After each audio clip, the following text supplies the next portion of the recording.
म्हणून जगाच्या कल्याणा संताच्या विभूती आणि देह कष्टावरती परोपकारे दृष्टांत दिला की राजाच्या बायकोला राज्यामध्ये काय भीक मागायची पाळी येते का हो?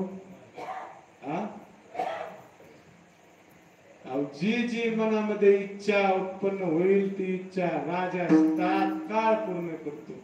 तिथे काय कमी आहे? सोनं कमी का हे कमी का ते कमी का ते कमी?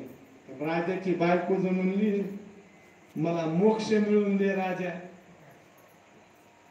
ते गोंधळल्याशिवाय राहील का? राहील का?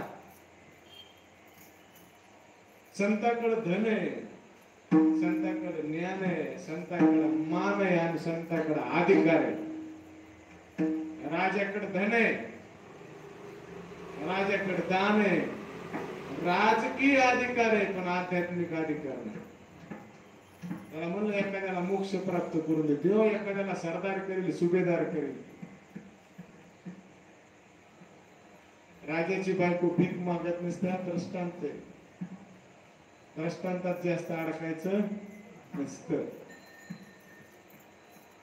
हा गुरु परंपरेचा अभंग असल्यामुळे पहिले चरणच ध्रुवपद घेतात. श्री गुरु सारिका असता पाटीराका आणि इतराचा लेखा कुणाला चरण द्यायचं नाही. म्हणून असे महात्मे काही म्हणतात आम्ही देवाला बी मानत नाहीत आमच्या गुरु पुढे, पण त्यांचा गुरु शुक्राचार्याचा वापर कळालं का मला? त्यांचा गुरु शुक्राचार्य नसला पाहिजे, देवाला आडवणारा नसला पाहिजे. सांगायचे मला ते त्यांचा गुरु असावा ज्ञानदेवासारखा, त्यांचा गुरु नामदेवासारखा असावा, भगवान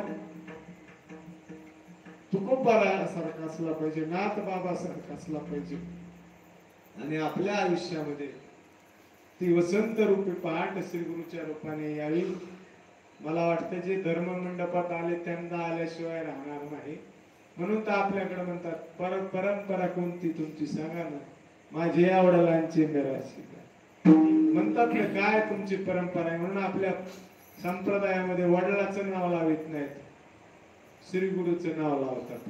महंत टिंब टिंब, गुरु टिंब टिंब. आधार कार्डवर बी तसंच असतं बरं का, आधार कार्डवर बी तसं असतं, बरोबर आहे का नाही? म्हणून आपल्याकडे विचारांचा वारसा आहे, पोरांना नाही मिळत, शिष्याला मिळतो. म्हणून तर हनुमानाची मंदिर आहे, तर लवकुशाचं मंदिर प्रथम लावते. प्रभू रामचंद्राचा वारसा हनुमंताकडे, लवकुशाकडे काय का लवकुशाचं मंदिर? त्या सांबाचं तर नाव बी माहिती नाही लोकांना. श्रीकृष्णाचं, अर्जुनाचं कुठं बी रोज एक कीर्तनामध्ये अर्जुनाचं नाव निघत नाही असं होतच नाही. गीता म्हणली की अर्जुन तू सांब भगवान श्रीकृष्णाचा मुलगा हे कोणाला माहिती तरी आहे का? अधिकार कोणाला दिलाय? शिष्याला, पुढच्या मुलाला नाही, वंश परंपरेला नाही, गुरु शिष्य संप्रदायाला. म्हणून आपली सनातन वैदिक संस्कृती आणि परंपरा श्रेष्ठ परंपरा आहे.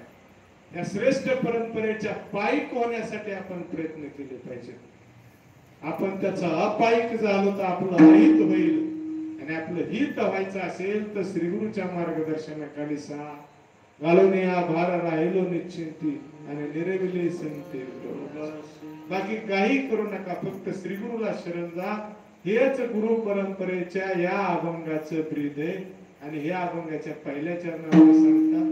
आता आपण उलट घेतले, आता आपल्याला काय बेरे म्हणायचं नाही, आपला वेळ संपत आलेला आहे. म्हणून श्री गुरु सारिका असता पाटीराका म्हणायचे असते तर तुम्हाला म्हणू शकता. इतरांचा लेखा कोण करी, राजियाची कांता काय बेक मागे, मनाची या जोगी सिद्ध पावे. कल्पतरू तळवटी जो कोणी बेसला, काय म्हणे त्याला सांगा तुझी.